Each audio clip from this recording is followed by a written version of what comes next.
What is up, nerds? It is Reptile DIY here again, and today we are going to be making bootstraps.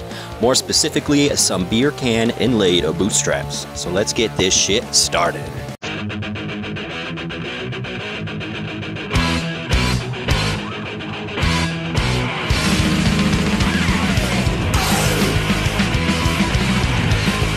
Alright guys, so these bootstraps are pretty easy to make. You can make them with or without the beer can inlay. So let's talk about supplies. First and foremost, you're going to need some scrap leather belts. I like to go to the thrift store and get some second-hand leather belts. You're going to want to get a full grain of leather belts. You can even get vegan leather belts at thrift stores if that's your thing. You're also going to need some O-rings, a length of chain, some rivets, a way to set your rivets, which I'll talk about later, a leather hole punch, a pair of scissors or razor blade, and a can of your choice. You might also need a bench vise and a hacksaw, but I will talk about that later, and those are optional. So the first thing that I do is draw out a picture of what I want my bootstrap to look like. You can look up pictures of bootstraps online, but they pretty much all run off the same principle of having two O-rings, a leather strip in the middle, and then your buckle on one side, and then your other leather strip on the other side, and a length of chain connected to one O-ring. Next up, you're going to make a pattern. You could probably find patterns online. I just one-off my patterns, and I just make them fit to the size of my boot. Everyone has different size feet, so obviously make it to fit your boots. I even use my boot while I'm making this to make sure everything's fit to size. So now that we have our pattern made, we're going to take our pattern apart and cut all of our pieces of leather out to fit the size of our pattern. As you can see, I have a big leather strap, and I have some small leather straps. Then we just cut apart our pieces of leather and make them fit over the patterns. And there we go. As you can see, everything is set up just like our pattern, but it's all in leather. Our next step is going to be taking this top part of our leather strap, and this is going to be the frame for our beer can inlay. If you're not going to be making a beer can inlay, then don't worry about this step. I'm going to show you how to do it real quick. We pretty much have a square, and we're going to go in and cut out 4 corners with our leather hole punch, just like that.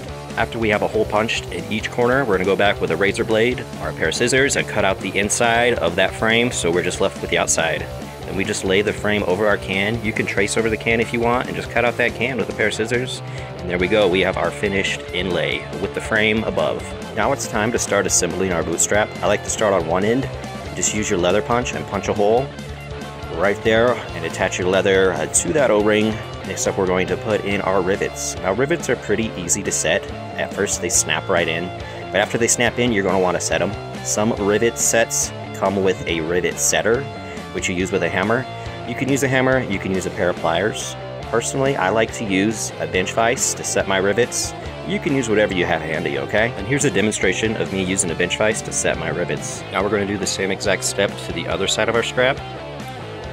And after we have that little strap attached, we're going to attach it to our big strap, just like that. And just follow these same exact steps with punching these holes and setting these rivets. In the middle of your big strap, you're going to want to attach your beer can inlay, if that's what you're doing. It's just the same steps, you know, just punch your holes and set your rivets, just like that. There we go. One thing to remember when you do the other side of your beer can inlay is you want to compensate for the curve of that boot that you see right there, okay? So compensate for that curve, and then punch your holes and set your rivets. Pretty simple stuff. Just like that, we have our inlay set. Now we're just going to finish attaching it to the other side of our strap, and then attach it to that other O-ring. And on the other side of that O-ring, we are going to attach the buckle side of our strap, just like that. So here we are. We have our basic bootstrap made. Our next step is we are going to be attaching the chain. Now when it comes to chain comes in different sizes and gauges. If you get a small enough chain, you'll be able to open it up with a pair of 2 pliers. Larger gauge chain, like what I have right now, you're gonna have to use a bench vise and a hacksaw, cut it open, and then put it onto your O-rings and close it that way. It's kind of a pain in the ass. If you don't have access to a bench vise or a hacksaw, then just get some chain that you can open up with 2 pairs of pliers, all right? And here we go, we have our chain attached. Obviously, we had to make it fit to size.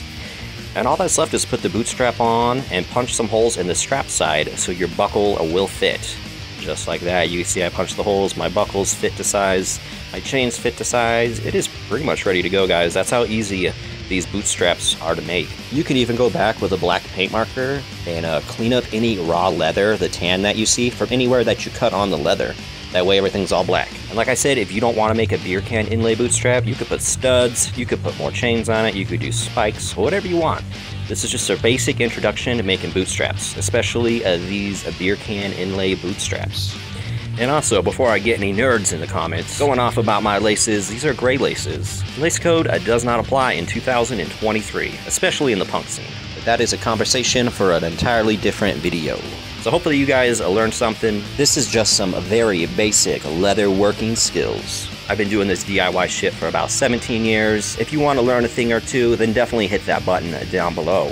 Also check out my other DIY videos. Until next time, I'll see you later, nerds.